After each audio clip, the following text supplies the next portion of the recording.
PM किसान योजनेचा आणि नमो शेतकरी योजनेचा हप्ता येण्यासाठी 2025 मध्ये नवीन नियमावली आता जाहीर करण्यात आली आहे। यामध्ये आता नवीन 8 नियम आता लावण्यात आले आहेत। या 8 नियमानुसार अनेक शेतकरी आता अपात्र देखील होणार आहेत। त्यामुळे नमो शेतकरी योजनेचा हप्ता घेणाऱ्या आणि पीएम किसान योजनेचा हप्ता घेणाऱ्या शेतकऱ्यांसाठी 8 नवीन नियम कोणकोणते लावण्यात आले आहेत। सर्व शेतकऱ्यांनी लक्ष देऊन बघा। अतिशय कडक आता 8 नियम राज्य सरकारच्या माध्यमातून आणि केंद्र सरकारच्या माध्यमातून लावण्यात आले आहेत। या 8 नवीन नियमानुसार आता तुमची पडताळणी देखील होणार आहे। अनेक शेतकरी आता यामधून अपात्र देखील होणार आहेत। त्यामुळे 2025 मध्ये कोणते 8 नवीन नियम आता लावण्यात आले आहेत सर्व शेतकऱ्यांनी व्हिडिओ शेवटपर्यंत नक्की बघा। शेतकरी मित्रांनो, तुम्ही नमो शेतकरी योजनेचे 5 हप्ते आतापर्यंत घेतलेले असतील आणि पीएम किसान योजनेचे 18 हप्ते आतापर्यंत घेतलेले असतील, परंतु नवीन लावलेल्या या 8 नियमानुसार आता यामधून अनेक शेतकरी आता वगळले जाणार आहेत।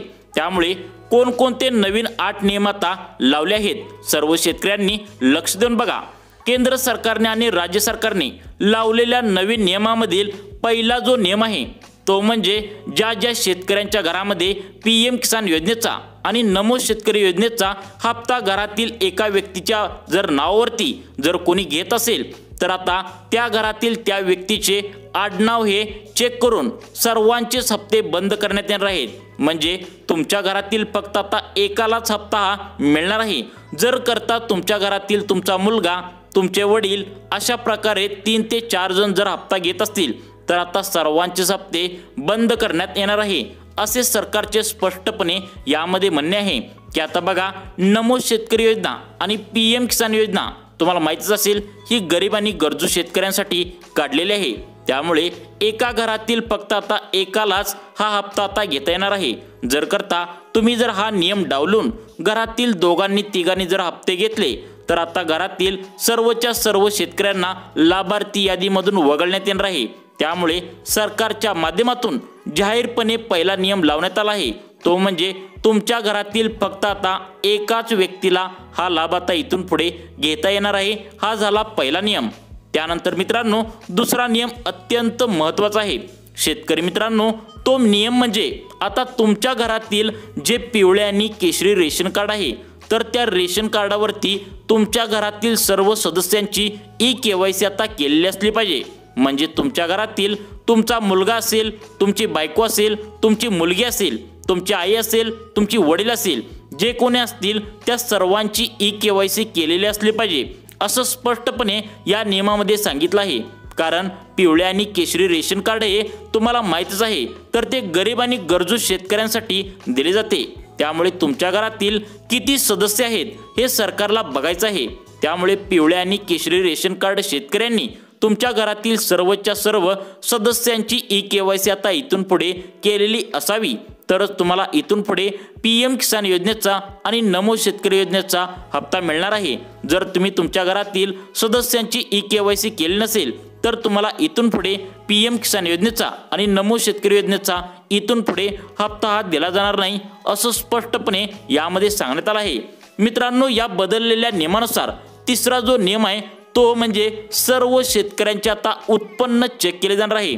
अनेक शेतकऱ्यांचे वर्षाला 10 लाख 20 लाख इतके उत्पन्न असून सुद्धा ते नमो शेतकरी योजनेचा आणि पीएम किसान योजनेचा अनेक हप्ते ते घेत आहे। मित्रांनो, तुम्हाला पण माहित आहे की नमो शेतकरी योजना आणि पीएम किसान योजना ही गरीब आणि गरजू शेतकऱ्यांसाठी काढली आहे, परंतु अनेक शेतकरी श्रीमंत आहेत, त्यांचे उत्पन्न खूप जास्त आहे। अशा शेतकऱ्यांनी नमो शेतकरी योजनेचे आतापर्यंत 5 हप्ते घेतले आहेत आणि पीएम किसान योजनेचे आतापर्यंत 18 हप्ते घेतले आहेत। हे जेव्हा सरकारच्या निदर्शनास आले तेव्हा त्यामुळे सर्वच्या सर्व लाभार्थी शेतकऱ्यांचे आता सरकारकडून उत्पन्न चेक केले जाणार आहे। त्यामध्ये तुमचे उत्पन्न हे 2.5 लाखांपेक्षा जर वर असेल तर तुम्हाला इथून पुढे 2 हप्ते मिळणार नाहीत, म्हणजेच पीएम किसान योजनेचा हप्ता मिळणार नाही, तसेच नमो शेतकरी योजनेचा हप्ता मिळणार नाही। त्यामुळे तुमचे उत्पन्न जे आहे तर ते उत्पन्न 2.5 लाखांच्या वरती असून आता इथून पुढे चालणार नाही। जर तुमचं उत्पन्न 2.5 लाखांपेक्षा जास्त असेल तर तुम्हाला दोन्हीचे हप्ते हे मिळणार नाहीत, हे तुम्ही लक्षात ठेवा। मित्रांनो, आता बदललेल्या नवीन नियमानुसार आता तुम्हाला चौथा जो कडक नियम तो सांगत आहे तिथे आता सर्वांनी लक्ष देऊन बघा. आता या नियमामध्ये असे पण काही शेतकरी आता आढळून आले आहेत ज्यांची अजिबात जमीनच नाही. त्यांनी सरकारची कृषी विभागाची जमीन तसेच सरकारची गायरांची जी जमीन असते तर ती गायरांची जमीन दाखवून अनेक शेतकऱ्यांनी तशा प्रकारे PM किसान योजनेचे आतापर्यंत 18 हप्ते घेतले आहेत. तसेच नमो शेतकरी योजनेचे आतापर्यंत 5 हप्ते घेतले आहेत. त्यामुळे अनेक शेतकऱ्यांच्या तशा प्रकारच्या तक्रारी जेव्हा सरकारकडे गेल्या म्हणजे या तक्रारी अशा होत्या की अनेक शेतकऱ्यांना अजिबात जमीन नसून सुद्धा बघा अजिबात जमीन नाही तरी सुद्धा त्यांना PM किसान योजनेचा आणि नमो शेतकरी योजनेचा हप्ता कसा काय येत आहे असं जेव्हा शेतकऱ्यांच्या तक्रारी सरकारकडे गेल्या तेव्हा सरकारने यांचा 7-12 उत्तर आता मागवला आहे. सरकारला आता हे कळू द्यायचं आहे की आतापर्यंत तुम्ही जे PM किसान योजनेचे हप्ते घेतलेत तसेच नमो शेतकरी योजनेचे हप्ते घेतलेत तर ते सरकारला फसवून घेतलेत का या शेतकऱ्यांची खरी जमीन आहे का हे सरकारला आता बघायचं आहे. त्यामुळे त्यांनी आता 7-12 उतारा चेक करायचं सरकारनं ठरवलं आहे. तर करता बघा आता तुम्ही जर गायरान जमीन दाखवून कृषी विभागाची सरकारची जमीन दाखवून ज्या ज्या शेतकऱ्यांनी PM किसान योजनेचे नमो शेतकरी योजनेचे आतापर्यंत जर हप्ते घेतले असेल तर त्यांच्यावर कारवाई सुद्धा करण्याची मागणी आता वरिष्ठाकडून होत आहे. तर अशा शेतकऱ्यांवर आता कारवाई सुद्धा केली जाणार आहे. त्यानंतरचा मित्रांनो सर्वात महत्त्वाचा नियम आहे तो म्हणजे 5वा नियम. या 5व्या नियमामध्ये आता थोडा बदल झालाय. तो म्हणजे आता तुमची जी जमीन आहे तर ती जास्त असता कामा नाही. म्हणजे याआधी 10 एकर 20 एकर 30 एकर अशा प्रकारची जास्त जमीन असताना सुद्धा अनेक शेतकऱ्यांनी PM किसान योजनेचे 18 हप्ते आणि नमो शेतकरी योजनेचे आतापर्यंत 5 हप्त्याचे पैसे त्यांच्या खात्यावरती घेतलेले होते. परंतु आता नवीन नियमावली जाहीर करण्यात आली आहे. त्यामुळे तुम्हाला जास्त जर जमीन असेल म्हणजे तुमची जर 5 एकरच्या पेक्षा जास्त जर जमीन असेल तर तुमच्या नावावर 5 एकरपेक्षा जास्त जर तुमच्या नावावर जमीन आढळून आली तर तुम्हाला इथून पुढे PM किसान योजनेचा आणि नमो शेतकरी योजनेचा एकही हप्ता मिळणार नाही. जर हे नियम डावलून तुम्ही जर हप्ते घेतले म्हणजे तुमची जर जमीन जास्त असेल तरी पण तुम्ही इथून पुढे PM किसान योजनेचा आणि नमो शेतकरी योजनेचा अर्ज करून हप्ता घेतला तर तुम्हाला इथून पुढे कोणताही लाभ दिला जाणार नाही. तुमच्या लाभार्थी यादीमधून तुमचे नाव कट करण्यात येणार आहे. सरकारच्या मार्फत असे आढळून आले तर तुमच्यावर कारवाई सुद्धा केली जाणार असल्याची मोठी अपडेट आता समोर येत आहे. यानंतर महत्त्वाचा बदललेला 6वा नियम म्हणजे आता बघा मित्रांनो हा महत्त्वाचा सर्वात नियम आहे. तर तुम्ही सर्वांनी लक्ष देऊन बघायचं आहे. तुमच्या बँकेचे जे खातं आहे ते राष्ट्रीयकृत बँकेत आता इथून पुढे पाहिजे. म्हणजे मित्रांनो state bank of India, bank of Baroda, post office bank, bank of Maharashtra, bank of India अशा 12 राष्ट्रीयकृत बँका आहेत. तर या 12 राष्ट्रीयकृत बँकेमध्ये तुमचे खाते आता पाहिजे. आता या राष्ट्रीयकृत बँकेमध्ये पैसे कसे येणार आहेत आणि ह्याच बँका का निवडल्या आहेत असा तुम्हाला प्रश्न पडला असेल.